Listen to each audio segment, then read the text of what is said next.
Some third temple tickles coming in here, basically. And it was so close today, okay? It was so close to hit the golden dome of the rock, where people were excited. Huh? Abraham totally was going to kill his own son, Isaac, on this rock. That's what they claim that's where this happened. And it's also, of course, where,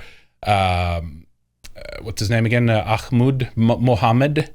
When he was traveling to the furthest away mosque, which was apparently there, and then he just transcended up in the sky to meet heaven from that rock. Like by the way, so time machine or something. it's a very special Vortex rock. Machine. That's why you have to build a gilded kind of cage all these around stories it, just there. None of these stories could happen anywhere else. They all have to share the same little space, right? It's all happened there. Right Rest there. of the world, nothing interesting. Fragment from downed Iranian missile impacts Jerusalem's old city.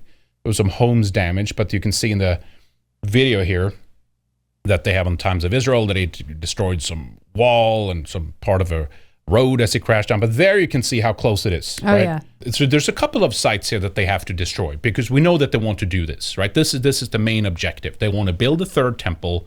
It's not the main objective, but it's a big piece of the puzzle in their worldview of how Yahweh is making prophecies come true and all that stuff. And of course, it will be a total coincidence when it happens, right? Whoops, it turns out, And in fact, the rabbi who talked about how 6 billion of us have to die, or rather don't deserve to even live, I guess.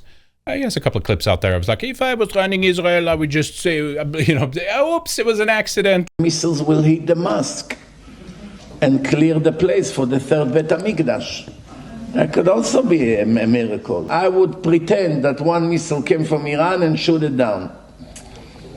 Then all the Arabs will go against Iran. It will be the end of the problems. Iran shot it, or Hezbollah, Hamas shot a rocket, and he just hit not only the Golden Dome, because that has to go. It was right there. And then you have the whole thing, I guess it's called the Al-Aqsa area or whatever, but this is the thing. Looking into some of the history.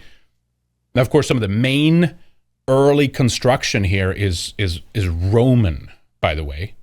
Now, they talk about Solomon and the first temple and Hiram Abiff, which is this Masonic god, right? He's the architect, the stone worker. That's why they call him Trump the builder. I'm the builder president, remember that, so I understand this. You're made for this. Yes. He's likely going to go down as the greatest builder of this era. To your knowledge, has the subject of rebuilding the Holy Temple in Jerusalem come up? That's why Pete Hegseth puts on a hat and says, build Israel great again. It's all this third temple fucking shit. It's Masonic, it's Judaic, right? Anyway, the origins are probably Roman. It could be something prior. I'm not saying that. There could be some Canaanite, Amorite architecture here. There's, as we know, some very impressive architecture in Lebanon. For example, Baalbek is one of these places where they have the Trilithon, for example, like massive stone constructions, kind of on cue with like what they have in Egypt and stuff like that. A church built, I think, by the Romans in the 300s, something like that. Eventually it's conquered by the Muslims. They build a mosque on there.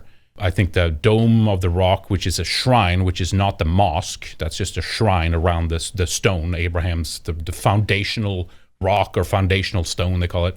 The mosque was built in the late 600s. Then there's a crusade where white people come down and they try to take it back from the Muslims. So there's a lot of contention back and forth there. But the point is, at some point you're going to see these buildings totally whoopsie-daisy accidentally being either blown up or they're going to be missile fragments that's destroying them or something. It's a big gamble, I get that. But like, what are they supposed to do? This is their story. This is literally their playbook. This shit has to be destroyed, and they're going to do it. I'm just saying it was very close today, and who knows? Netanyahu said the Moshiach is going to come back, not next Thursday, but soon. We will reach to the kingdom. We will make it to the return of the Messiah, but this will not happen next Thursday. Can you imagine actually believing that shit?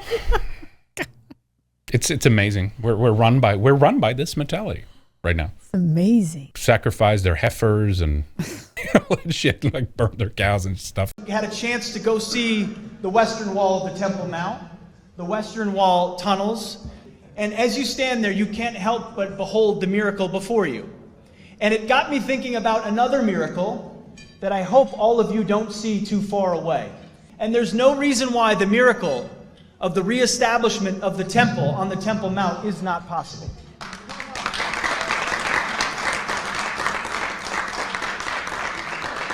I don't know how it would happen. You don't know how it would happen, but I know that it could happen.